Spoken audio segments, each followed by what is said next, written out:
तो नमस्कार साथियों, आपका बहुत बहुत स्वागत है हमारे इस प्यारे से YouTube चैनल पर। मैं अभिषेक मिश्रा आज स्टार्ट करने वाला हूँ मोस्ट एक्सपेक्टेड क्वेश्चंस।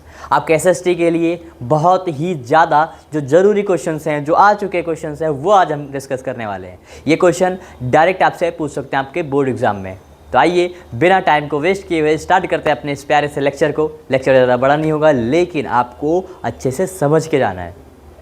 ये PDF आपको हमारे इस टेलीग्राम चैनल पे मिल जाएगी, ठीक है। अगर आपको जो डाउनलोड करना है तो आप वहाँ से डाउनलोड कर सकते हैं, ठीक है। तो आइए स्टार्ट करते हैं। पहला क्वेश्चन क्या कह रहा है बेटा, एक्सप्लेन एनी टू।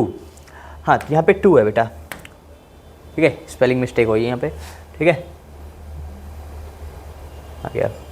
तो क्या लिखा है बेटा कि एक्सप्लेन एनी टू, ठीक है, explain any two method that were used by the Europeans for the recruitment of the endangered labour, ठीक है। जो इंडेंजर्ड लेबर थे उनका रिक्रूटमेंट कैसे करते थे, आपको दो मेथड बताने हैं, ठीक है। तो कैसे करते थे बेटा, तो आपने देखा कि क्या लिखा है कि एम्प्लॉयर्स यूज वेरियस मेथड, ठीक है। एम्प्लॉयर्स जो थे बहुत वेरियस मेथड रिक्रूट करने के लिए यूज़ करते थे। जैसे पहला हम देखेंगे, तो पहला क्या बेटा, recruitment was done by the agents engage by the employers and paid a small commission. Simple सा है बेटा कि ये रिक्रूटर के द्वारा रिक्रूट किया जाता है। मतलब कि जैसे सिंपल सा कंपनी का कोई इंसान है, वो क्या करेगा बेटा कि कुछ लोगों को अपने हिसाब से सेट कर लेता है, कहता है भैया कि आप मुझे लेबर ला के दो, हम उसके बदले आपको क्या देंगे, कमीशन देंगे, ठीक है। तो पहला मेथड हुआ हमारा। दूसरा मेथड क्या है बेटा कि agents also temperate the prospective migrants by the providing false information about the final destination, modes of the travels and the nature of the work, ठीक है। सिंपल सा है। और कई बार ये जो एजेंट्स बनाते थे हम एजेंट्स बनाते थे, ये क्या करते थे, ये करते थे कि आपको मिस इन्फॉर्मेशन देंगे कि हम ले कहाँ जा रहे हैं, आपको बहुत बढ़िया जॉब के लालच देंगे कि जॉब ऐसी है वैसी है, बहुत पैसे मिलेंगे आपको ले जाएंगे और बाद में आपको इंडेंजर लेबर के हिसाब से जाके दूसरी जगह आपको बेच देंगे, ठीक है। यहाँ पे ये होता था। उसका क्या, sometimes agents even forcibly abducted unwilling migrants. कई बार ये जो एजेंट्स होते थे ये ज़बरदस्ती ही ले जाते थे। क्या करते थे, ये एजेंट ज़बरदस्ती ही ले जाके वहाँ पे रिक्रूट कराते थे, ठीक है। तो ये हमने इन्हें दो पूछा, हमने तीन मेथड बता दिया कि किस हिसाब से रिक्रूटमेंट होता था, ठीक है। तो ये क्वेश्चन समझ आया। इसमें पूछा गया बेटा कि किस हिसाब से रिक्रूटमेंट किया जाता था, जो इंडेंजर्ड लेबर थे उनका किस हिसाब से रिक्रूटमेंट किया जाता था, ठीक है। तो हमने पढ़ लिया, पहले देख लिया हमने कि जो एजेंट का रिक्रूटमेंट किया जाता था, एजेंट क्या करते थे, उनको मिस इन्फॉर्मेशन या फॉल्स इन्फॉर्मेशन पहुंचा के उनको ले जाते थे उनको, ठीक है। कई बार उनको फोर्सफुली भी ले जाते थे, ठीक है। तो हमने कर लिया।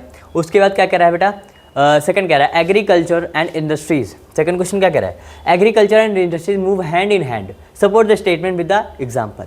कह रहा है कि जो एग्रीकल्चर है और जो इंडस्ट्री है वो दोनों एक दूसरे से मतलब कि जुड़े हुए हैं। क्या बेटा, एक दूसरे से जुड़े हुए हैं। इस स्टेटमेंट को आपको जस्टिफाई करना है, आपको इसको सपोर्ट करना है, ठीक है। तो देखो क्वेश्चन एसएसटी में डायरेक्ट क्वेश्चन नहीं पूछेगा, आपको स्टेटमेंट देंगे और इस स्टेटमेंट को आपको प्रूव करना होगा फॉल्स या ट्रू, या आपको सपोर्ट करना होगा। तो एसएसटी में क्वेश्चन इस तरह आने वाले हैं, ठीक है। डायरेक्ट क्वेश्चन नहीं आएंगे उतने, ठीक है। क्या लिखा है, agriculture and industries in India are inseparable and are interdependent on each other, ठीक है। मतलब कि जो इंडस्ट्रीज़ हैं इंडिया में, जो इंडस्ट्रीज़ हैं वो एक दूसरे के ऊपर क्या है बेटा, इंटरडिपेंडेंट है। मतलब कि एक दूसरे के इनसेपरेबल है, एक दूसरे से अलग नहीं कर सकते। अगर एग्रीकल्चर है तो इंडस्ट्री होगी, अगर इंडस्ट्री है तो एग्रीकल्चर का होना जरूरी है। मतलब कि एक दूसरे के ऊपर दोनों क्या है, डिपेंडेंट हैं, ठीक है, एक दूसरे से क्या है, रिलेटेड हैं। क्या लिखा है, एग्रो इंडस्ट्री, जो एग्रीकल्चर की जो इंडस्ट्रीज होती हैं in India have boosted agriculture by the raising it's productivity, ठीक है। मतलब कि क्या हुआ कि जो एग्रो इंडस्ट्रीज़ हैं, एग्रो इंडस्ट्रीज ऐसी इंडस्ट्रीज, उनको बूस्ट कैसे करोगे भाई, जब एग्रीकल्चर रेज होगा, उसकी जो प्रोडक्टिविटी होगी वो रेज होगी, तभी तो एग्रो बेस्ड इंडस्ट्री रेज होगी, तभी तो एग्रो बेस्ड इंडस्ट्री आगे बढ़ेगी। जब तक आप एग्रीकल्चर बेस्ड प्रोडक्ट को उसकी प्रोडक्टिविटी नहीं बढ़ाओगे, एग्रो बेस्ड इंडस्ट्री कहाँ से ग्रोथ होगी, नहीं होगी ना। उसके बाद क्या कह रहा है, industries depends on agriculture. Industries बेटा क्या होता है, एग्रीकल्चर के ऊपर डिपेंड होते हैं, क्योंकि उनको वहाँ से क्या मिलता है, उनको वहाँ पे मिलता है रॉ मटेरियल। इंडस्ट्रीज जो अपने रॉ मटेरियल पाती है उनको कहाँ से मिलता है बेटा, उनको मिलता है एग्रीकल्चर से, ठीक है। जैसे आपने देखा कॉटन टेक्सटाइल इंडस्ट्रीज हो गई, अब कॉटन टेक्सटाइल इंडस्ट्रीज है, उनको कॉटन कहाँ से मिलता है, एग्रीकल्चर से ही तो मिलता है। एग्रीकल्चर करेंगे तभी तो उनको कॉटन मिलता है ना। उसके बाद हमने देखा कि industries provide many agricultural inputs. Industries होती हैं बहुत सारे एग्रीकल्चरल इनपुट्स यहाँ पे प्रोवाइड करती है। जैसे आपने देखा इरिगेशन पंप्स स्टेबलाइज किया, फर्टिलाइजर डाला, इंसेक्टिसाइड्स डाला, पीवीसी पाइप्स डाला, machines and tools etcetera to the farmer. Farmer को देते हैं, ये सब प्रोवाइड करते हैं ताकि आप प्रोडक्टिविटी अपनी बढ़ाओ। और जब आप अपनी प्रोडक्टिविटी बढ़ाओगे तो उससे क्या होगा बेटा, हम लोगों का जो रॉ मटेरियल है वो ज़्यादा बढ़िया मिलेगा तो हमारी इंडस्ट्रीज ग्रोथ हो जाएगी। ठीक है, फिर क्या कह रहा है कि मैन्युफैक्चरिंग इंडस्ट्रीज। अब आते हैं मैन्युफैक्चरिंग इंडस्ट्रीज क्या होता है। जैसे have assist the agriculturist to increase their production and also made the production process very efficient. देखो जो इंडस्ट्रियलिस्ट हैं, ठीक है, जो इंडस्ट्री वाले हैं वो क्या करेंगे, वो बोलेंगे सर किसानों से कि आप लो पैसे हम आपको रिसोर्स देंगे, आपको अपने एग्रीकल्चर को क्या करना है, उसकी प्रोडक्टिविटी को बढ़ाना है। अब आप अपनी प्रोडक्टिविटी बढ़ाओगे तो हम क्या होगा, हम उससे ये होगा कि क्या होगा, हमारा जो रॉ मटेरियल है वो बढ़िया से मिल जाएगा, है ना। उसके बाद क्या आता है, development of different modes of transports by industrial sectors has not only help the farmers to obtain agriculture input but also help in the them to their product. Simple सा है बेटा कि देखो, सिंपल सा अगर जो डेवलपमेंट है किसका, ट्रांसपोर्ट का, किसके द्वारा, इंडस्ट्रियल सेक्टर। अगर इंडस्ट्रियल सेक्टर ट्रांसपोर्ट सर्विसेज को बढ़ा रहे हैं तो क्या सिर्फ उन्हीं के लिए ज़रूरी होगा, नहीं, ये एग्रीकल्चर के लिए भी ज़रूरी होगा और साथ में उनको भी अपने प्रोडक्ट्स को ट्रांसपोर्ट करने के लिए ईजी हो जाता है। ठीक है, तो हमारा हो गया सेकंड क्वेश्चन, मतलब कि इसमें पूछा गया कि एग्रीकल्चर और इंडस्ट्रीज कैसे रिलेट करते हैं। तो बेटा बिना एग्रीकल्चर के इंडस्ट्री नहीं चल सकती और बिना इंडस्ट्री के एग्रीकल्चर में उतना आपको फायदा नहीं होगा। सिर्फ एग्रीकल्चर में इतना हो जाएगा तब कि आप अपने पेट को भर सकते हो, आप पैसा नहीं कमा सकते। इसलिए दोनों एक दूसरे से क्या है बेटा, इंटरडिपेंडेंट है, इनसेपरेबल है। ठीक है, उसके बाद आते हैं थर्ड क्वेश्चन, क्या कह रहा है different person can have different developmental goals. हाँ, तो क्या जो अलग अलग लोग होते हैं उनके अलग अलग डेवलपमेंटल गोल होते हैं। हाँ जी सर, होते हैं। इसको आपको देखो कह रहा है कि अब मैंने क्या बोला था, स्टेटमेंट डायरेक्ट नहीं पूछेगा, डायरेक्ट क्वेश्चन नहीं पूछेगा डेवलपमेंट क्या होता है, कितने टाइप के होते हैं, नहीं, उसको आपको स्टेटमेंट दे देंगे कुछ और फिर उसको आपको सपोर्ट करना है। ठीक है, तो क्या हुआ कि different persons have different notion of the development because life situation of person are different. Simple सा है कि हर एक इंसान का बेटा क्या होता है कि अलग अलग डेवलपमेंटल गोल होता है। क्यों? क्योंकि सबकी लाइफ क्या है, अलग है। सबकी लाइफ क्या एक ही कंडीशन में होती है, नहीं होती, सबकी लाइफ अलग अलग होती है। तो यहाँ पे क्या होता है बेटा, अलग अलग डेवलपमेंटल गोल हो सकता है। जैसे एग्जांपल हम देखेंगे, क्या लिखा है, construction of dams lead to generation of hydro electricity does the development. क्या होता कि आपने देखा कि डैम्स अगर आप बना रहे हो, अगर आप अगर डैम बनाओगे तो उसमें क्या होगा, उससे आपको क्या मिलता है, हाइड्रो इलेक्ट्रिसिटी आप बना सकते हो। क्या बना सकते हो आप, हाइड्रो इलेक्ट्रिसिटी बना सकते हो। लेकिन ये तो कंट्री के लिए डेवलपमेंट हुआ, लेकिन अब आपने देखा कि however many people have to be displaced from their village, hence it may not be development for them. क्या हुआ कि यहाँ पे कुछ लोग ऐसे होते हैं कि जो डैम, जहाँ पे डैम बन रहा है उसके आसपास में क्या कर रहे हैं, रह रहे हैं। अब जब भाई डैम बनाया तो कंट्री के लिए तो डेवलपमेंट हुआ, हाइड्रो इलेक्ट्रिसिटी मिलेगी उसे, लेकिन वहाँ पे जो लोग रह रहे हैं उनको वहाँ से डिस्प्लेस होना पड़ेगा ना, उनको वहाँ से घर छोड़ के जाना पड़ेगा। तो क्या वो उनके लिए वो डेवलपमेंट होगा? नहीं सर, उनके लिए वो डेवलपमेंट नहीं होगा। इसलिए कहा जाता है कि डेवलपमेंटल गोल सबके लिए अलग अलग हो सकता है। जैसे मान लो आप भाई बहन हो, आपके कह रहा है बहन को, अगर बहन उससे पूछो कि आपको डेवलपमेंट कैसा चाहिए तो वो ये बोलेगी कि मुझे डेवलपमेंट, मैं उसको मानूंगी डेवलपमेंट। जैसे मेरा भाई लेट आता है घर में तो उसको कोई कुछ बोलता नहीं है, घूमता अपने दोस्तों के साथ, कोई कुछ बोलता नहीं, लेकिन जब मैं जाती हूँ तो मुझे सब बोलने लगते हैं। मैं थोड़ी सी लेट हो जाती हूँ, सब डांटने लगते हैं। तो अगर उसको ये फ्रीडम मिलती है तो उसके लिए वो डेवलपमेंट हो गया। ठीक है, तो अलग अलग इस हिसाब से लोग के अलग अलग डेवलपमेंटल गोल हो सकते हैं। ठीक है, उसके बाद हम आते हैं, ये देखो क्वेश्चन 2 नंबर में पूछ सकते हैं क्वेश्चन। ठीक है, आते हैं women face discrimination. Women face discrimination various ways in our societies, explain any 2 ways. ठीक है, क्या होता है बेटा कि जो वुमेन्स होती हैं, जो महिलाएं होती हैं, वो हमारी सोसाइटी में बहुत ज़्यादा क्या किया जाता है, उनको बहुत ज़्यादा उनको डिस्क्रिमिनेशन का फेस करना पड़ता है। अब मुझे बताओ कि इतना ज़्यादा डिस्क्रिमिनेशन हो रहा है उनके साथ, तो आपको कुछ 2 तरीके बताना जहाँ पे उनके साथ डिस्क्रिमिनेशन होता है। आप कमेंट सेक्शन में बताओगे कि आपके आसपास में आपने क्या देखा है जो आपको ये लगता है कि हाँ इनके साथ डिस्क्रिमिनेशन हो रहा है महिलाओं के साथ। ठीक है, तो आप कमेंट सेक्शन में बताना। ठीक। तो कहते हैं क्या है, क्योंकि women face disadvantages and discriminated against the various ways in India. India में तरह तरह से इनको क्या कहते हैं परेशान किया जाता है, डिस्क्रिमिनेट किया जाता है। जैसे आपने देखा लिटरेसी रेट में, अगर आप देखोगे क्या है लिटरेसी रेट में देखोगे तो जो महिलाएं वो 54% है। महिलाएं कितने बेटा 54% है वुमेन्स, और जो मेंस है वो क्या है 76% है। ठीक है, लेकिन देखो बोला गया कि जो बॉयज़ हैं ज़्यादा पढ़े लिखे हैं और महिलाएं क्या है जो लेडीज़ हैं जो वुमेन्स हैं वो क्या है 54% है। अब आपने एक स्टडीज़ में यहाँ पे बोला गया कि स्टडीज़ एक स्टडीज़ है कि जो गर्ल्स होती हैं वो बॉयज़ से ज़्यादा बढ़िया परफॉर्म कर सकती हैं। अब सोच लो भैया लड़कों, तुमको ज़बरदस्ती पढ़ाया जा रहा है, ठीक है, क्योंकि तुम अगर नहीं पढ़ोगे तो सोसाइटी की नाक कटेगी। और जो लड़कियाँ होती हैं वो बढ़िया से चीज़ों को कैच कर लेती हैं, ठीक है। तो आपको क्या करना है, इसको बदलना है भाई, तुम भी अच्छे से पढ़ो, ठीक है। क्या लिखा है, but they drop out simply because their parents prefers to spend their resource on the boys education small. Simple सा बेटा कि अब तो ये खत्म हो गया। अब तो अगर लड़का जितना पढ़ रहा है उसको उतना पढ़ाएंगे, लड़की जितनी पढ़ रही है उसको उतना पढ़ाएंगे। लेकिन पहले क्या हुआ करता था, पहले ये होता था बेटा कि जितना भी अगर पहले जितना जो अगर किसी कोई पेरेंट्स उसके लड़के लड़की हैं, दो बच्चे मान लो, तो वो क्या करेगा अपना जो रिसोर्स है वो सबसे ज़्यादा कहाँ पे खर्चा करेगा, बॉयज़ पे।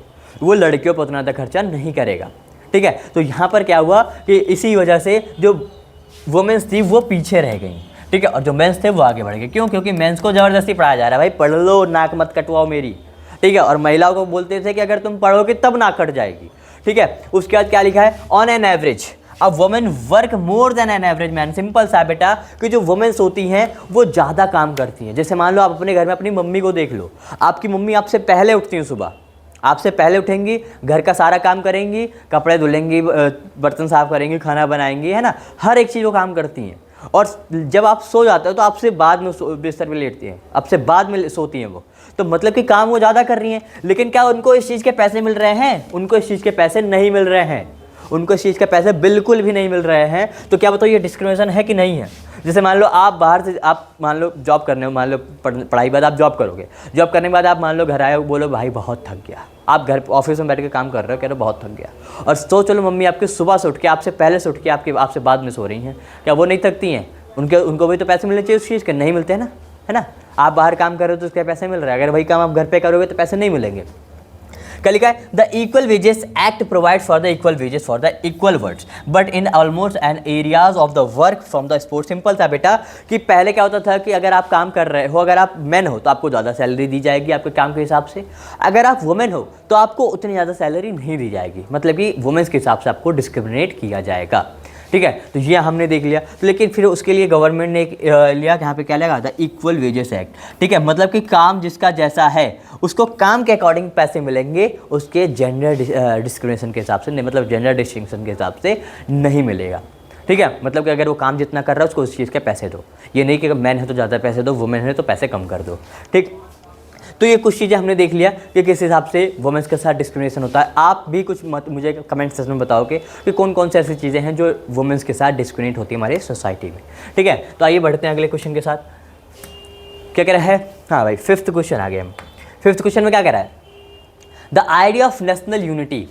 क्या हुआ कि the idea of national unity in early 19th century Europe were closely allied to the ideology of the liberalism, ठीक है। क्या हुआ बेटा कि 19th century में जो यूरोप था वो बहुत ज़्यादा क्लोज हो गया था किसे, लिबरलिज्म के, जो लिबरलिज्म थे उनके आइडियाज़ से। एग्जामिन दिस स्टेटमेंट, इस स्टेटमेंट बताओ बजाओ। अब मुझे ये बताओ कि लिबरलिज्म थे कौन, ठीक है, लिबरल्स थे कौन। तो आपने देखा लिबरलिज्म का मतलब क्या होता है कि लैटिन रूट है जिसका मतलब होता है बेटा फ्री, जिसका मतलब क्या होता है, फ्री। क्या मतलब होता है इसका, फ्री, ठीक है। तो सिंपल सा ही बोला गया कि 19th century में जो यूरोप था उसमें फ्रीडम की बहुत मांग होने लगी थी। क्या होने लगा था बेटा, फ्रीडम की बहुत मांग होने लगी थी। तो इसको ही आपको बताना है कि क्या इसमें ये बात सही है कि नहीं। तो क्या लिखा है, for the new middle classes of Europe, जो न्यू मिडिल क्लासेस यूरोप के हैं, liberalism stood for the freedom of individual and equality of the before the laws. मतलब कि सिंपल सा है कि उस टाइम पे जो मिडिल क्लास के जो लोग थे उनको चाहिए था कि भाई हम फ्रीडम, हमें फ्रीडम चाहिए, हमें क्या चाहिए, हमें फ्रीडम चाहिए, हर एक इंडिविजुअल की फ्रीडम चाहिए, साथ में सबको इक्वल ट्रीटमेंट दिया जाए, सबको इक्वल ट्रीटमेंट दिया जाए, इक्वलिटी बिफोर लॉज मांगा गया, ठीक है। It emphasise the end of aristocracy and racial privilege and the respect for the constitution and representative government. Simple सा है बेटा, इसमें देखो सिंपल सा उस टाइम पे बोला गया कि भाई मुझे फ्रीडम चाहिए, मुझे इक्वलिटी बिफोर लॉ चाहिए, साथ में कि जो एरिस्टोक्रेसी है, एरिस्टोक्रेसी मतलब राजाशाही जो वहाँ पे है उसको आप ख़त्म करो, जो प्रिविलेज दे रहे हो लोगों को उसको ख़त्म करो, उसके बाद में जो कॉन्स्टिट्यूशन लाओ उसके हिसाब से नियम चलाओ। गवर्नमेंट कैसी होनी चाहिए? गवर्नमेंट हमारी रिप्रेजेंटेटिव गवर्नमेंट होनी चाहिए। कैसी होनी चाहिए बेटा? Representative government. अब सुन लो इसका, जैसे आप अपने आंसर लिख रहे हो तो आप इन सब, जैसे आपने ये याद कर लिया इक्वलिटी बिफोर लॉज, आपने एरिस्टोक्रेसी याद कर लिया, आपने प्रिविलेज याद कर लिया, आपने कॉन्स्टिट्यूशन, आपने रिप्रेजेंटेटिव गवर्नमेंट याद कर लिया, पॉइंट में याद कर लिया। अब इस पॉइंट को क्या करोगे आप? पॉइंट को, इस एक पॉइंट को लिख लिया, उसको आपने एक्सप्लेन कर दिया, दूसरे पॉइंट को लिख दिया उसको। अगर ये 5 नंबर में आएगा क्वेश्चन, 5 नंबर में आ गया, आप बताओ एक, हमने एक पैरा से इतना सारा आंसर बना लिया। अब बताओ एक से इतना बना लिया, आगे पढ़ेंगे और बना लेंगे, ठीक है। From the beginning universal suffrage, ठीक है, voting rights were granted only the property owing mens excluding man without the property and all the women. However the 19th century and the early, simple सा बेटा कि उस time पे starting में देखा आपने कि जो प्रिविलेज दिया जाता था, ये जो राइट्स दी जाती थी, ठीक है, वोटिंग राइट हो गया, ठीक है, जो प्रॉपर्टी राइट हो गया, वो सिर्फ मतलब कि वोटिंग राइट किसको मिलते थे? जिनके पास प्रॉपर्टी है। तो ये मांगा गया कि बेटा कि सर जी जिनके पास प्रॉपर्टी नहीं है वो भी वोट करेंगे। महिलाओं के लिए अभी भी, वुमेन्स के लिए अभी भी नहीं मांग हो रही थी, ठीक है। फिर आपने देखा इन इकोनॉमिक सेंसेस, अब आप देखोगे इकोनॉमिक सेंसेस में क्या हुआ कि जो लिबरलिज्म थे वो कह रहे थे हमें फ्रीडम ऑफ मार्केट चाहिए। देखो हाईलाइट कर रहा हूँ आपको, ये पॉइंट याद कर लेना है। पहले इकोनॉमिक स्फीयर में क्या मांगा कि हमें क्या चाहिए? फ्रीडम ऑफ मार्केट, मतलब कि हम उसमें कुछ भी बेच सकते हैं, कुछ भी खरीद सकते हैं, ठीक है। ये नहीं कि लीगल हो, लीगल होना चाहिए भाई, ना गांजा बेचने लोग, है ना। क्या लिखा है? Abolition of state impose restrictions on the movement. क्या सिंपल सा, स्टेट इम्पोज रिस्ट्रिक्शंस थे गुड्स पे, उसको आप हटा दो। मतलब कि आप जैसे मान लो कुछ चीज़ों पे रिस्ट्रिक्शन लगा रखे थे कि ये चीज़ यहाँ पे नहीं सर्कुलेट होंगे, नहीं बिकेंगे, तो उसको आप हटाओ, ठीक है। दूसरा क्या हुआ कि कहाँ गया? कस्टम यूनियन फॉर्म किया गया बेटा। कस्टम यूनियन किसके द्वारा? प्रेसिया के द्वारा फॉर्म किया गया। देखो ये कस्टम यूनियन प्रेसिया के द्वारा फाउंड किया गया था 1834 में। अब ये कस्टम यूनियन क्या कहता है? ये कहता है कि टैरिफ बैरियर को हम एबॉलिश कर देंगे। क्या करेंगे? टैरिफ बैरियर्स को एबॉलिश कर दो। मैं बॉक्स बना रहा हूँ, इसको पढ़ लेना, पॉइंट में याद कर लेना। अब अगर आप इसे पॉइंट में याद कर लोगे तो उसको एक्सप्लेन कर दोगे, आपका क्वेश्चन भी बढ़िया, एकदम उसका रिप्रेजेंटेशन भी बढ़िया हो जाएगा और नंबर भी अच्छे मिल जाएंगे, ठीक है। फिर कहता है कि नंबर ऑफ करेंसीज, यहाँ पे नंबर ऑफ करेंसी 30 से लेकर 2 तक यहाँ पे डिवाइड कम कर दिया गया था। अब इससे एक दिक्कत क्या थी बेटा? इतनी ज़्यादा करेंसी थी तो आप जैसे मान लो यूरोप में घूम रहे हो तो आपको जगह जगह पे करेंसी चेंज करनी होती थी, जिससे आपको काफ़ी ज़्यादा आपका टाइम वेस्ट होता था, ठीक है। तो उसको खत्म कर दिया, ठीक है। स्टिमुलेट द नेशनल यूनिफिकेशन, यहाँ पे नेशनल यूनिफिकेशन, इकोनॉमिक वेज, यहाँ पे नेशनल, बहुत सारी चीज़ें आई, ठीक है। तो जो जो इंपॉर्टेंट है मैंने आपको बता दिया। ये क्वेश्चन अगर पेपर में आया तो आपको अच्छे से करके आना है, ठीक है। बोल देना कि सर इसको हमारे अभिषेक सर ने समझाया था, ठीक है। तो अब मुझे बताओ क्या क्वेश्चन समझ आया? कह रहा कि नेशनल यूनिटी यहाँ पे 19th सेंचुरी में यूरोप में बहुत फैल रही थी, लिबरलिज्म की भावनाएं फैल रही थी। हमने कहा हाँ जी सर फैल रही थी। वहाँ पे जो लिबरल्स थे उनका मतलब था फ्री होना। हमें क्या चाहिए? हमें फ्रीडम चाहिए। वो कह रहे थे कि हमें फ्रीडम चाहिए, हमें इंडिविजुअल और इक्वलिटी चाहिए, हमें एरिस्टोक्रेसी का एंड चाहिए, हमें क्या चाहिए? कॉन्स्टिट्यूशन और रिप्रेजेंटेटिव गवर्नमेंट चाहिए, ठीक। उसके बाद उन्होंने वोटिंग राइट्स मांगा सबके लिए, जो प्रॉपर्टी जिनके पास है कि नहीं है, वुमेन्स को छोड़ के, ठीक है। उसके बाद में उन्होंने मांगा हमें फ्रीडम ऑफ मार्केट चाहिए, हमें क्या चाहिए? कस्टम यूनियन फॉर्म हुई वहाँ पे, जिसने क्या करा 30 से लेकर 2 कर दिया करेंसीज को, फिर एबॉलिश कर दिया, टैरिफ बैरियर को ख़त्म कर दिया। तो ये हमने क्वेश्चन में डिस्कस कर लिया। अब अगला क्वेश्चन क्या कह रहा है? Explain any 3 institutional reforms taken from for the development of Indian agriculture. मुझे बताओ कौन से ऐसे 3 इंस्टीट्यूशनल रिफॉर्म्स थे जिसने डेवलपमेंट ऑफ इंडियन एग्रीकल्चर को डेवलप किया था, इंडियन एग्रीकल्चर को। तो क्या था step taken by the government, ठीक है। गवर्नमेंट के द्वारा क्या स्टेप टेकन किया गया था एग्रीकल्चर को इम्प्रूव करने के लिए? तो पहला क्या हुआ बेटा कि अलग अलग यहाँ पे इंस्टीट्यूशनल रिफॉर्म्स लाए गए, ठीक है। जैसे पहले आपने देखा collectivisation and consolidation of lands. Collectivisation consolidation of the land क्या हुआ कि holding the make them economically variable, ठीक है। सिंपल सा है कि जैसे मान लो मेरी ज़मीन है और मेरी ज़मीन अलग अलग कहीं पे थोड़ी थोड़ी सी ज़मीन है, थोड़ी थोड़ी सी ज़मीन है, तो मैंने क्या करा, उनको एक जगह गवर्नमेंट ने क्या करा कि भैया तुम्हारी ज़मीन इतनी यहाँ पर, इतनी यहाँ पर, इतनी यहाँ पर है, आप क्या कर लो, इस ज़मीन को एक जगह ले लो। मैंने कहा हाँ जी सर, ये मेरे लिए सही रहेगा। अब मेरे लिए सही कैसे रहेगा कि अगर मैं खेती कर रहा हूँ तो एक ही जगह खेती कर लूँगा ना, बाकी मुझे नहीं जाना पड़ेगा कहीं पर, ठीक है। तो ये हमारे लिए कलेक्टिवलाइजेशन किया, ताकि आपकी जो एग्रीकल्चर है वो बढ़िया हो सके। जैसे मान लो मुझे एक बड़ा सा खेत मिल गया, अब उसमें मैं बढ़िया से खेती कर सकता हूँ अच्छे से। मुझे छोटे छोटे खेत मिला है, मैं कितना ही खेती करूँगा, अगर करूँगा तो मेरे ट्रांसपोर्ट और मेरे खर्चे और ज़्यादा बढ़ जाएंगे, है ना, तो वहाँ पे हो जाता है सही नहीं रहता। फिर आता है ग्रीन रेवोल्यूशन लेकर आ गया। क्या लेकर आ गया बेटा, ग्रीन रेवोल्यूशन।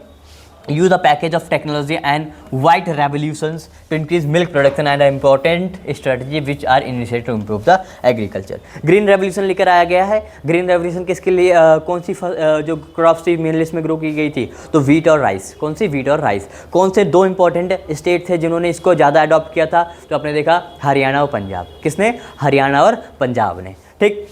उसके बाद में वाइट रेवोल्यूशन है। वाइट रेवोल्यूशन मतलब कि आपका यहाँ पे आता है मिल्क प्रोडक्शन। क्या आता है, मिल्क प्रोडक्शन, ठीक है, मिल्क प्रोडक्शन से रिलेट करता है आपका वाइट रेवोल्यूशन।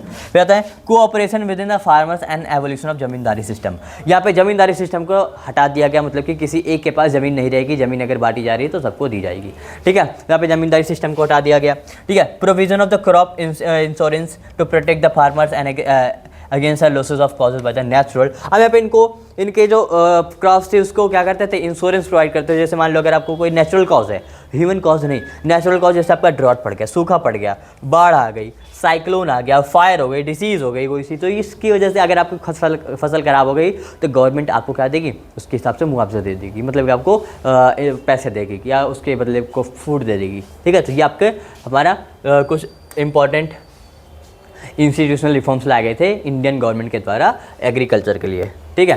अब आते हैं how is information technology connected to globalisation.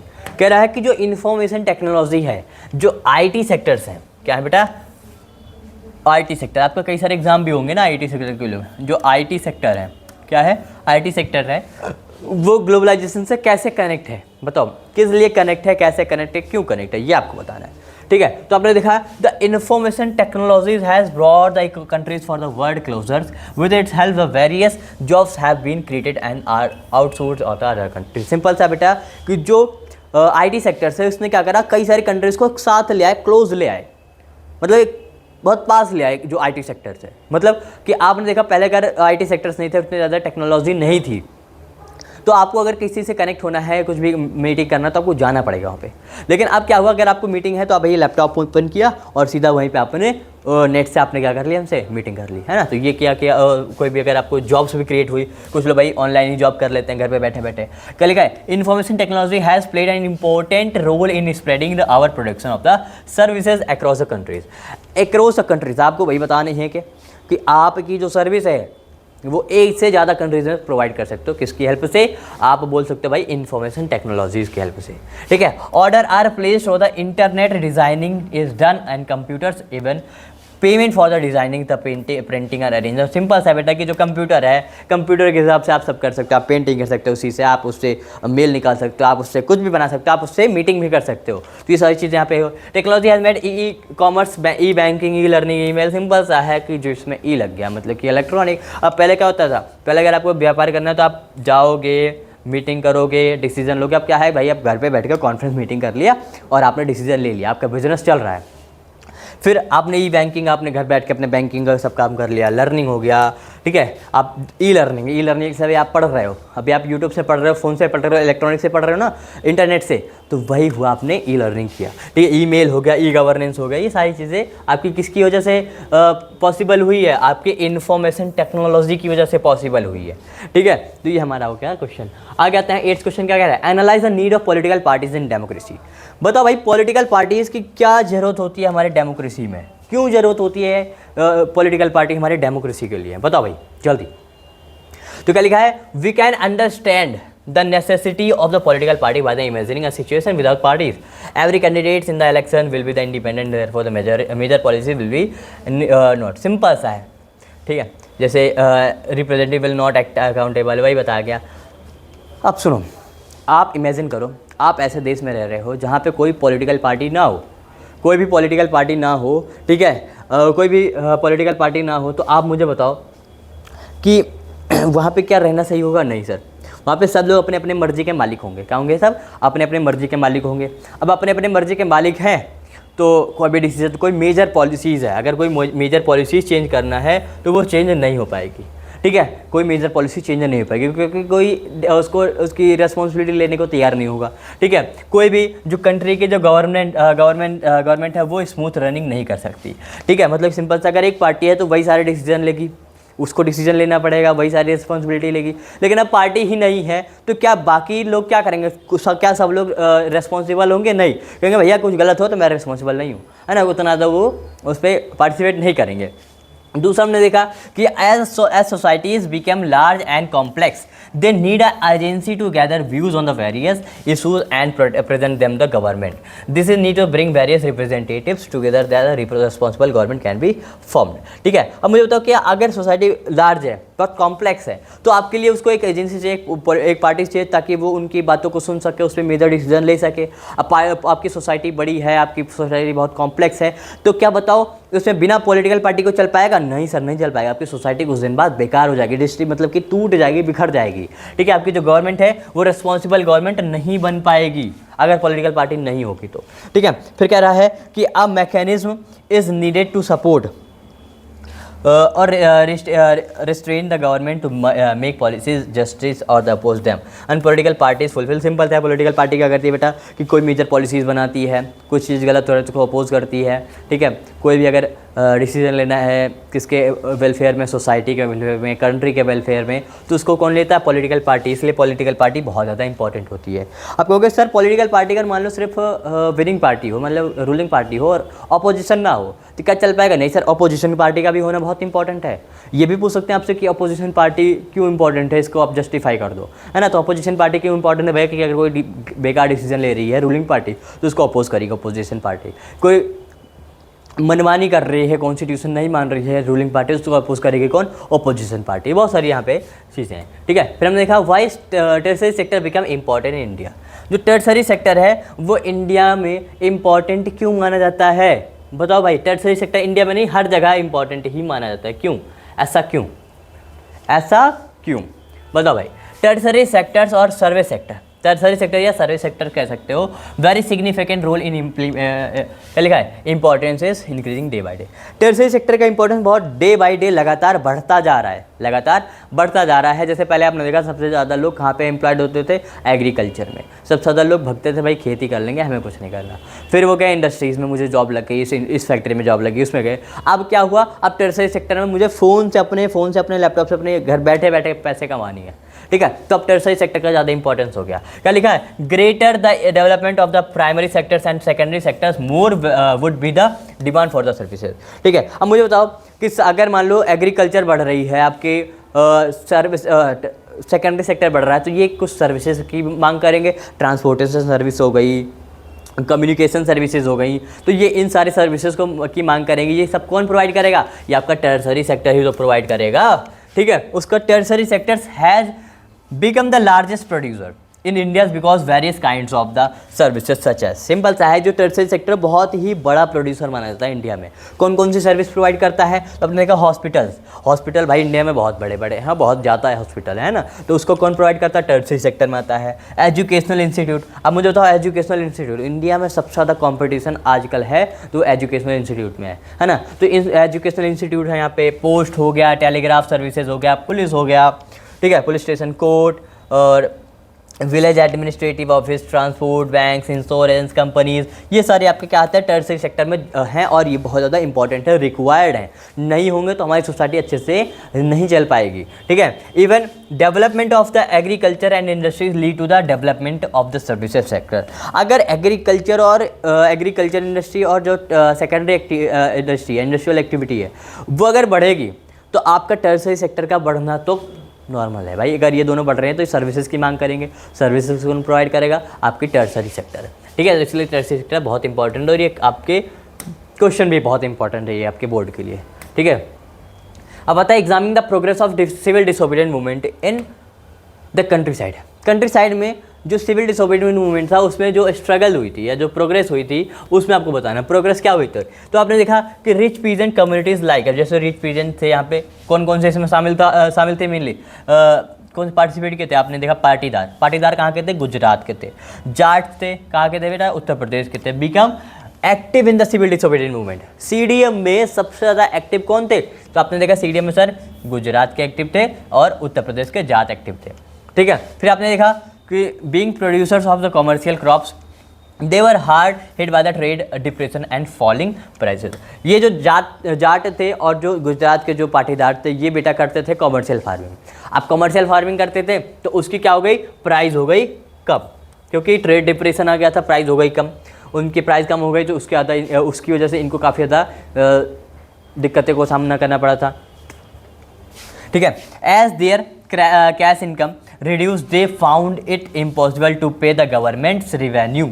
अब बताओ भाई, इनकी इनकम खुद कम हो गई, इनकी इनकम खुद कम हो गई, क्रॉप ज़्यादा अच्छे से नहीं जा रही है, तो क्या बताओ ये जो गवर्नमेंट को रिवेन्यू है वो अच्छे से दे पाएंगे? नहीं दे पाएंगे। तो पहला इनका प्रोग्रेस हुआ भाई कि हमारे पास पैसे नहीं हैं, हम पैसे कैसे दें। दूसरा आपने देखा कि these rich peasants become the ardent support of the civil disobedience movement, और रिच पीजेंट्स इसीलिए ज़्यादा इनको सपोर्ट कर रहे थे।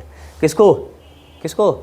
सिविल डिसोबीडियंट मूवमेंट में, ठीक है। अब आपने देखते हैं for them fights for Swaraj were struggle against the high revenue, और फिर इसीलिए कि भैया फाइट फॉर स्वराज की हाई रेवेन्यूज इनसे लिया जा रहा है, उसके अगेंस्ट में इन्होंने इसमें शामिल किया था। इसमें पुअर पीजेंट भी थे। कौन थे बेटा? इसमें पुअर पीजेंट भी थे। कौन से थे? आपने देखा पुअर पीजेंट्स। पुअर पीजेंट का काम क्या था? बताओ भाई। पुअर पीजेंट का काम ये था बेटा, पुअर पीजेंट क्या करते थे? जैसे मान लो ये लोग अपना बढ़िया, इनको रिवेन्यू देना है फसल, अब इनके ज़मीन पे जो काम करेंगे पुअर पीजेंट है, तो उनको वो किस लिए इसमें शामिल थे? उनको हाई वेजेस चाहिए। उनको वेजेस क्या चाहिए थे? उनको वेजेस चाहिए थे हाई, ठीक है, हाई वेजेस, ठीक है, उनको हाई वेजेस चाहिए, इसलिए वो इसमें शामिल थे, ठीक। तो हमने देखा कंट्री साइड में कैसे सिविल सीडीएम में प्रोग्रेस हुई, ठीक। आगे, हाँ, मोस्ट इम्पॉर्टेंट क्वेश्चंस, बहुत बड़े इंपॉर्टेंट क्वेश्चन है, थोड़ा बड़ा क्वेश्चन है, 5 नंबर में पूछेंगे सीधा आपसे, ठीक है। कितने नंबर में? 5 नंबर में पूछेंगे आपसे, लिख देता हूँ मैं, कितना? 5 नंबर, ठीक है। अब आते हैं, क्या पूछ रहा है? Democracy stand much superior to any other forms of government in the promoting dignity freedom of individual support the state. कह रहा है कि जो डेमोक्रेसी है वो सबसे ज़्यादा लोगों को प्रोवाइड करती है, क्या? उनके फ्रीडम ऑफ उनके इंडिविजुअल के फ्रीडम मिलती है, उनको डिग्निटी मिलती है। ये सिर्फ डेमोक्रेसी में मिलती है, क्या किसी और देश में मिलती है? नहीं सर। किसी और तरफ के गवर्नमेंट मिलती है? नहीं। इसको आपको सपोर्ट करना है, ठीक है। तो इसके एक बार अब मैं आपको बता दूँ, जैसे मान लो 2 कंट्री का मैं लिया, आप मान लो एक कंट्री लिया चाइना और एक लिया इंडिया। चाइना में अगर मान लो आप प्रोटेस्ट करने जा रहे हो, नॉन डेमोक्रेटिक कंट्री, अगर आप वहाँ पे प्रोटेस्ट करने जा रहे हो, ठीक है, आपने कोई प्रोटेस्ट किया गवर्नमेंट के खिलाफ, कोई भी अपने लागू किया, तो पता लगेगा अगले दिन से आप गायब हो गए, आपका घर वर लॉक है, आप पता ही नहीं चला कि कहाँ गए, ठीक है। मान लो मैं प्रोटेस्ट करने गया कि चाइनीज़ गवर्नमेंट बहुत बेकार है, अगले दिन से आप ढूंढते फिरोगे कि अभिषेक सर कहाँ गए, है ना। या अब मैं इंडिया में सेम कर दूँ, इंडिया में अगर मैं सेम करूँ तो भाई सेम यही होगा कि मैं क्या करूँगा? प्रोटेस्ट करूँगा, मेरे साथ और लोग आ जाएंगे। गवर्नमेंट का हक नहीं है, ये नहीं करेगा कि मेरे खिलाफ, अगर मैं गलत हूँ तो भाई तो केस कर सकते हैं, लेकिन अगर मैं गलत नहीं हूँ तो वो वहाँ पे कुछ भी नहीं कर सकते। मतलब मुझे इंडिविजुअल की फ्रीडम है, मुझे मेरी डिग्निटी मेरे पास है, ठीक है। तो क्या लिखा है? Democracy transform the peoples from the status of the subject into that of the citizens. A democracy is concerned with the ensuring that people will have the right to choose their rulers. ठीक है, democracy क्या कहता है कि उनके पास अधिकार उनके rulers को चूज करने का, ठीक है। People will have control the rulers को कंट्रोल करने का भी अधिकार है, ठीक है। When the possible necessary citizen should be the able to participate in the decision making that affect them all. क्या होता है? अगर कभी ऐसा हुआ है कि कोई ऐसा डिसीजन है जिसमें गवर्नमेंट हिचकिचा रही है, तो उसमें जो पीपल्स हमारे के जो सिटीजन्स हैं वो उसमें डायरेक्ट पार्टिसिपेट कर सकते हैं डिसीजन मेकिंग में, ठीक है। As a citizens the right means the examine the progress of decision making that transparency democracy में जैसे आपने देखा इंडिया में ट्रांसपेरेंसी होती कि नहीं होती? जैसे मान लो अगर कोई नियम कानून आता है गवर्नमेंट के द्वारा, तो उस नियम कानून में जितना भी जो भी चीज़ें हो रही हैं, ठीक है, वो सारी चीज़ें लोगों तक बताई जाती है ना, प्रेस कॉन्फ्रेंस रखा जाता है, तो ट्रांसपेरेंसी होनी चाहिए, ठीक है। आपने देखा यहाँ पे इन अक्टूबर 2005 क्या हुआ? In October 2005 right to inform, ठीक है, laws were pass which are ensure. अब यहाँ पे एक इन्फॉर्म है भाई, एक राइट यहाँ पे पास हुआ है, क्या एक्ट पास हुआ, कौन सा, राइट टू इन्फॉर्म, कब हुआ था ये, 2005 में अक्टूबर में। इसमें बोला गया कि जो सिटीजन है उनके पास अधिकार है इन्फॉर्म होने का, उनको अगर आपको कोई डिसीजन ले रहे हो, कोई भी नियम कानून है तो इसके लिए इन्फॉर्म करना चाहिए। जैसे मान लो कोई नियम, अगर गवर्नमेंट कोई नियम लागू करने जा रही है तो वो चुपचाप भी कर सकती है ना, चुपचाप भी कर सकती है, लेकिन नहीं, उसको बताना पड़ता है, उसको प्रेस कॉन्फ्रेंस करके लोगों को इन्फॉर्म करना पड़ता है। क्यों? क्योंकि ये कहता है राइट टू इन्फॉर्मेशन एक्ट, ठीक है, जो लॉ है, ठीक है। उसके बाद आपने देखा कि democracy has strengthened the claim of the disadvantage and discriminated caste. Simple सा है कि claims of the disadvantage when the government in as a formed political party user take care of the different caste and tribes and privileges in the, simple सा है कि जबकि जो democracy है वो क्या करती है, जो कास्ट सिस्टम है, जो कास्ट के हिसाब से डिस्क्रिमिनेशन किया जा रहा है उसको भी कम करती है। मतलब कि सबको बराबर से अधिकार दिया गया है, तो भाई सब लोग बराबर से केस कर सकते हैं, कोर्ट जा सकते हैं ना, सबके पास एक्सेस है कोर्ट का, ठीक है, ये बताया गया। फिर आपने देखा dignity of womens, democracy recognise है। अब देखो जैसे पहले डेमोक्रेसी से पहले जो गवर्नमेंट हुआ करती थी उसमें अपने हिसाब से डिसीजन ले रहे हैं, तो यहाँ पे वुमेन्स को उतना ज़्यादा क्या नहीं मिलता था, उनको वुमेन्स को उतना ज़्यादा बढ़िया प्रिविलेज नहीं मिलता था, उनको उतना उनकी डिग्निटी उतनी मेंटेन नहीं थी। लेकिन जब डेमोक्रेसी आई तो वुमेन्स को भी डिग्निटी मिली, ठीक है, उनको भी क्या हुआ कि गवर्नमेंट में पार्टिसिपेट करने का इनको क्या मिला, मौका मिला, ठीक है। आपने देखा कि 1/3 इनको सीट कितनी मिली बेटा, इनको सीट्स मिली थी 1/3 लोकल गवर्नमेंट बॉडीज़ में, ठीक है, और भी बहुत सारी जो बॉडीज़ थी वहाँ पे भी इनको क्या रिजर्वेशन मिला। इन मार्च 2010 पार्लियामेंट क्या लिखा है, इन मार्च 2010 the parliament and the state legislature body, simple सा इनको वही बताया गया 33 रिजर्वेशन, ठीक है। जो स्टेट लेजिस्लेटिव असेंबली जो पार्लियामेंट है वहाँ पे इनको कितना मिला, 33% रिजर्वेशन मिला, किसको, वुमेंस को। तो ये आपने देखा कि ये सब किस में पॉसिबल है, ये आपके पॉसिबल है डेमोक्रेसी में ही पॉसिबल है ये सारी चीज़ें, ठीक है। अब 12th क्या कह रहा है कि डेमोक्रेसी प्रोड्यूस एन अकाउंटेबल, ठीक है, डेमोक्रेसी क्या प्रोड्यूस करते हैं बेटा, accountable, responsive and legitimate government, support this argument, ठीक है। आप मुझे बताओ कि जो डेमोक्रेसी है वो अकाउंटेबल, रेस्पॉन्सिव और लेजिटिमेट गवर्नमेंट फॉर्म करती है, इस स्टेटमेंट को आपको आर्गूमेंट से सपोर्ट करना है। तो आपने देखा कि democracy connected with the ensuring that peoples have right to choose, हमारी जो डेमोक्रेसी है वो बोलता है भाई पीपल्स के पास राइट टू चूज़ का ऑप्शन है, उनके पास राइट अधिकार है। Rulers and have the control the over the rulers को डायरेक्टली चूज़ कर सकते हैं और साथ में उनको कंट्रोल भी कर सकते हैं, ठीक है। When possible and necessary citizen should be able to participate in the decision making in the democracy. पहला तो हुआ कि अगर पॉसिबल है या कोई भी अगर ज़रूरी है तो वहाँ पे जो सिटीजन है वो डायरेक्ट पार्टिसिपेट कर सकते हैं डिसीजन मेकिंग में।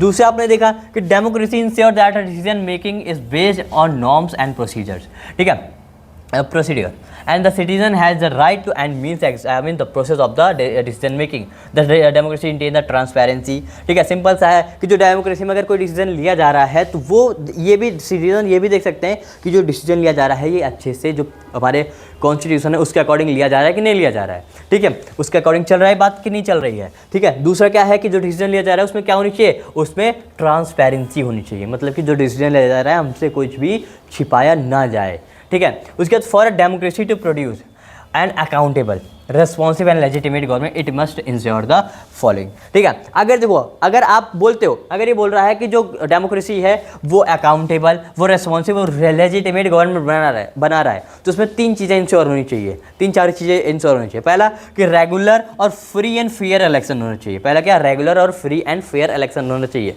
मतलब कि आपका इलेक्शन एक फिक्स टाइम पीरियड पर होना चाहिए, जैसे 5 साल हो गया, साथ में अच्छे से फ्री एंड फेयर होना चाहिए, ईमानदारी से होना चाहिए, ठीक है। उसके बाद open public debates on major policies and legislation, ठीक है, कोई मेजर पॉलिसीज है कोई लेजिस्लेशन है उस पर ओपन डिबेट होनी चाहिए, लोगों भी उसमें शामिल हों, लोगों की भी सलाह मशवरा उसमें लिया जाए, ठीक है। तीसरा क्या है, citizens right to be informed about the government policies, उनके पास भाई राइट टू इन्फॉर्म होनी चाहिए, उनको इन्फॉर्म करना चाहिए कि कोई गवर्नमेंट कौन सी क्या पॉलिसी ला रही है, ठीक है। आ गवर्नमेंट फ्री फ्रॉम करप्शन, और गवर्नमेंट ऐसी होनी चाहिए करप्शन फ्री होनी चाहिए। भाई देखो आजकल तो ये कोई सी गवर्नमेंट ऐसी है नहीं कि जो करप्शन फ्री हो, चाहे वो कोई सी पार्टी हो, ठीक है। उसके बाद आते हैं बेटा 13th क्वेश्चन इंपॉर्टेंट ये भी है बेटा, जितने क्वेश्चन आज करा रहा हूँ सारे इंपॉर्टेंट है, कई सारे क्वेश्चन इसमें से बन सकते हैं। क्या लिखा है, justify the role of self help group. जो सेल्फ हेल्प ग्रुप था और रूरल एक जो गांव की जो इकोनॉमी है उसमें क्या इंपॉर्टेंट रोल प्ले करता है। तो पहले सेल्फ हेल्प ग्रुप किसके द्वारा चलाया जाता है बेटा, तो मेनली किसके द्वारा चलाया जाता है, ये वुमेन्स के द्वारा चलाया जाता है। किसके द्वारा, वुमेन्स के द्वारा। तो क्या लिखा है, SHGs help the borrowers overcome the problems of absence of collateral. यहाँ पे जो बोरोवर्स हैं जिनको लोन चाहिए वो उनके पास अगर कोलेट्रल नहीं है तो फिर भी उनको लोन दे दिया जाता था। दूसरा क्या है, people can get timely loans for the variety of purposes at a reasonable interest rate. ठीक है, पीपल्स को यहाँ पे लोन मिल जाएगा, यहाँ पे अच्छे से टाइम पे लोन मिल जाता है और उनको रीजनेबल रेट पे मिल जाएगा, इंटरेस्ट रेट पे, मतलब कि उनका इंटरेस्ट रेट भी ज़्यादा हाई नहीं होता। किसका, SHGs का। ठीक है, SHGs are building blocks of the organisation of the rural poor. जो गांव के जो गरीब हैं उनके लिए बहुत ही इंपॉर्टेंट रोल प्ले करता है हमारा SHG। जैसे मान लो अगर वो गरीब हैं तो उनके पास उतना ज़्यादा प्रॉपर्टी का कागज़ भी नहीं होंगे, उनके पास कोलेट्रल भी नहीं होंगे, उनके पास उतना डॉक्यूमेंट नहीं होगा, तो क्या उनको फॉर्मल सेक्टर से लोन मिलेगा? नहीं। अगर वो इनफॉर्मल सेक्टर में जाएंगे लोन लेने के लिए तो उनको हाई इंटरेस्ट रेट देना पड़ेगा, इसलिए वो कहाँ जाते हैं, वो SHG में जाते हैं, SHG में जाते हैं वो। ठीक है, सेल्फ हेल्प ग्रुप में। They help the womens to become the self reliant and also provide the platform to discussing on the social issues. ठीक है, ये जो वुमेन्स होती हैं उनको सेल्फ रिलायंट मतलब कि खुद के ऊपर आत्मनिर्भर बनाने में हेल्प करता है, साथ में उनके जो सोशल इशूज़ हैं उस पर डिस्कशन करने के लिए भी वो इकट्ठा होते हैं वहाँ पे। ठीक है, loan help the creating self employment. जो लोन है वो सेल्फ एम्प्लॉयमेंट अपॉर्चुनिटी को क्रिएट करता है, जिसे अ लोन में help them release mortgage land of the for meeting working capital need. Simple सा बेटा कि जैसे कोई भी लैंड है, कोई गिरी हुई लैंड है तो उसमें उन्होंने क्या करा, उस पर फसल उगा सकते हैं, कुछ भी, मतलब बहुत सारे अपॉर्चुनिटी यहाँ पे, सीड्स को बाय किया, फर्टिलाइज़र किया, रॉ मटेरियल खरीदा, ये सारी चीज़ें आप लोन लेके, किससे लोन लोगे, SHG से लोन लेके आप क्या कर सकते हो, अपनी काम कर सकते हो कंप्लीट। ठीक है, अब देखो सेकेंड लास्ट क्वेश्चन क्या कह रहा है बेटा, रिसेंट एविडेंस सजेस्ट। ठीक है, recent evidence suggest that the over use of ground water is becoming a serious threat in many parts of the country. Evaluate the statement in the context of sustainability of development. आपने देखा आजकल क्या हुआ कि पानी की जो कमी है बहुत ज़्यादा बढ़ती जा रही है, वाटर स्कार्सिटी बहुत ज़्यादा हो रही है। क्यों हो रही है? क्योंकि आप कई जगह ओवर यूज़ हो रहा है, मिस यूज़ हो रहा है। ठीक है, तो आपको ये इवेल्यूएट करना है इसको, स्टेटमेंट को, किसके कॉन्टेक्स्ट में, सस्टेनेबिलिटी ऑफ डेवलपमेंट के। तो हम देखते हैं कि the over use of the ground water as a mention above can pose a serious threat to long term sustainability. The evaluation of the statement as follow. Simple सा बेटा कि यहाँ पे देखते हैं कौन कौन से है। तो ground water as a renewable resource. Ground water क्या है, एक तो रीनेबल रिसोर्स है, इसका मतलब ये नहीं कि भाई को खत्म ही नहीं होगा या आप उसको वेस्ट करते चले जाओ। तो क्या लिखा है, ground water is consider as a renewable resource because it replenish naturally through the rainfall and infiltration into the ground. However like other renewable resource it can still be overused if consumption exceed it natural rate of the replenishment. Simple सा है, देखो एक तो कहते हैं use करेंगे, कहेंगे भैया कि ग्राउंड वाटर है ये रिप्लेनिश हो जाता है, ये फिर से बारिश होती है तो फिर से ग्राउंड वाटर बन जाता है, फिर से वो फिल्ट्रेट होके पहुंच जाता है।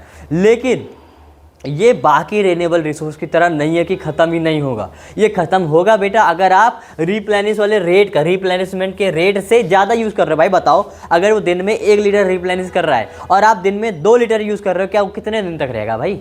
कितने दिन तक रहेगा? खत्म तो होगा ही। ठीक है, उसके बाद क्या लेगा, over use its impact the over use of the ground water specially in agriculturally rich rice region like Punjab, west and Uttar Pradesh can lead the severe. Simple सा बेटा कि जैसे मान लो जो एग्रीकल्चर में बहुत ज़्यादा यूज़ होता है, एग्रीकल्चर में जैसे आपने पंजाब में देख लिया, आपने वेस्ट एंड उत्तर प्रदेश में देख लिया, तो यहाँ पे एग्रीकल्चर से राइस प्रोडक्शन कर रहे हैं। किसका? राइस प्रोडक्शन कर रहे हैं, तो उसमें बहुत ज़्यादा पानी यूज़ होता है। वहाँ पे पानी यूज़ हो, बहुत ज़्यादा वाटर यूज़ हुआ, water ability of future generation about result in land degradation, reduced agriculture productivity and loss of biodiversity. पानी अगर जो वाटर अगर वो भाई कम हो जाएगा, मतलब कि कम हो जाता है, तो उसकी वजह से हमारा क्या होगा, लैंड डिग्रेडेशन भी हो जाएगा, हमारे एग्रीकल्चर भी रिड्यूस हो जाएंगी जो प्रोडक्टिविटी है, और बायोडाइवर्सिटी लॉस भी हो सकता है पानी की कमी की वजह से। ठीक है, फिर आते हैं बेटा कि long term sustainability concern unsustainable water extraction lead to the salinisation of the. Simple सा बेटा यही बताया गया कि अगर आप बहुत ज़्यादा यूज़ करोगे, आप उतना ज़्यादा नहीं बचाओगे, तो आपके जो पानी है वो फ्यूचर के लिए बहुत बेकार हो सकता है, सैलिनिटी हो सकती है। ठीक है, खारा वो भी हो सकता है। सिर्फ हमारे पास खारा पानी ही बचेगा जो समंदर में है, जो सीज में, जो ओशंस में, सिर्फ वही पानी हमारे पास बचेंगे और नहीं बचेंगे। इसलिए खबरदार हो जाओ भैया, पानी बचाओ। ठीक है, मेरी भी रिक्वेस्ट है आप लोगों से कि पानी बचाओ, पानी को ज़्यादा वेस्ट ना करो। ठीक है, फिर आते हैं, हाँ 15th क्वेश्चन कह रहा है कि बताओ भैया कि जो पब्लिक और प्राइवेट सेक्टर है इकोनॉमी का, उसको डिफरेंस बताओ। डिफरेंस क्या है? तो बोलोगे सर डिफरेंस बहुत ज़्यादा है, जो बहुत बढ़िया है। प्राइवेट जो पब्लिक सेक्टर है, the main M of the public sector is public welfare. जो पब्लिक सेक्टर है मेनली किसके द्वारा चलाया जाता है, ये आपके चलता है गवर्नमेंट के द्वारा, गवर्नमेंट के द्वारा। किसके द्वारा, गवर्नमेंट के द्वारा। और जो प्राइवेट होता है ये इंडिविजुअल के द्वारा चलता है। किसके द्वारा चलता है, इंडिविजुअल के द्वारा चलता है, ठीक है। तो ये होता है मेनली पब्लिक वेलफेयर के लिए होता है। किसके लिए होता है बेटा, पब्लिक वेलफेयर के लिए होता है आपका पब्लिक सेक्टर। पब्लिक सेक्टर किसके लिए होता है, पब्लिक वेलफेयर के लिए होता है, ठीक है। उसके बाद आपने देखा कि और जो प्राइवेट सेक्टर है इसका एम क्या होता है, इसका एम होता है मैक्सिमम प्रॉफिट। इसको पैसे छापने हैं प्राइवेट सेक्टर्स को, ठीक है। उसके बाद क्या है, it is controlled and managed by the government. ये गवर्नमेंट के द्वारा चलाया जाता है। मैंने पहले बताया क्या गवर्नमेंट के द्वारा चलाया जाता है। ये गवर्नमेंट के द्वारा नहीं, किसी इंडिविजुअल या ग्रुप्स ऑफ इंडिविजुअल के द्वारा चलाया जाता है। किसी कम्युनिटी या ग्रुप्स ऑफ इंडिविजुअल के द्वारा या इंडिविजुअल के द्वारा चलाया जाएगा। कौन सा, प्राइवेट सेक्टर, ठीक है। तीसरा क्या है कि this sector provide the basic facility. ये बेसिक फैसिलिटी प्रोवाइड करते हैं, जैसे एजुकेशन हो गए, हेल्थ हो गए, food security to the peoples. ये सारी चीज़ें यहाँ पे प्रोवाइड करते हैं, जैसे Indian railways and post office. ये सब कहाँ प्रोवाइड होता है, आपके पब्लिक सेक्टर्स के हो गए, ठीक है। पब्लिक सेक्टर में चार्जेस बहुत कम होते हैं, फ्री भी होते हैं, वो मेनली पब्लिक वेलफेयर के लिए होते हैं, ठीक है। जो प्राइवेट सेक्टर्स होते हैं तो क्या लिखा है, जैसे आपने देखा कंज्यूमर गुड्स हो गया, to be the peoples, Reliance and जो रिलायंस हो गई इंडस्ट्री, रिलायंस इंडस्ट्री हो गई, ठीक है, टिस्को हो गए, सब क्या है प्राइवेट है, मेनली प्रॉफिट के लिए होते हैं। ये मुझे इनको पैसे छापना है, पब्लिक वेलफेयर हो या ना हो, ठीक है। अब आगे देखते हैं। तो ये क्वेश्चन आपको 3 नंबर में मेनली पूछ सकते हैं बस, और ज़्यादा नहीं, ठीक। तो भाई खत्म, bye bye, tata, goodbye. आपका ये जो मोस्ट इंपॉर्टेंट आज क्वेश्चन थे, ये क्वेश्चन आपसे कई सारे क्वेश्चन इसमें से आपके डायरेक्ट बोर्ड एग्जाम में बन सकते हैं। तो अच्छे से ये पूरी वीडियो अच्छे से पढ़ के जाना है। कोई डाउट आया हो, किसी क्वेश्चन कोई ना आया हो कोई क्वेश्चन, तो आप मुझे कमेंट सेक्शन में बताना, उसके लिए हम एक स्पेशल वीडियो बना देंगे, ठीक है। तो उम्मीद है आपको अच्छे समझ आया होगा। अगर समझ आया होगा तो आपको क्या करना है, चैनल को सब्सक्राइब करना है, वीडियो को लाइक करना है और अपने दोस्तों के साथ शेयर जरूर करना है। तो मिलते हैं एक दूसरे अगले बढ़िया से इंपॉर्टेंट क्वेश्चन वाली सीरीज़ में, और तब तक ध्यान रखिएगा। Thank you.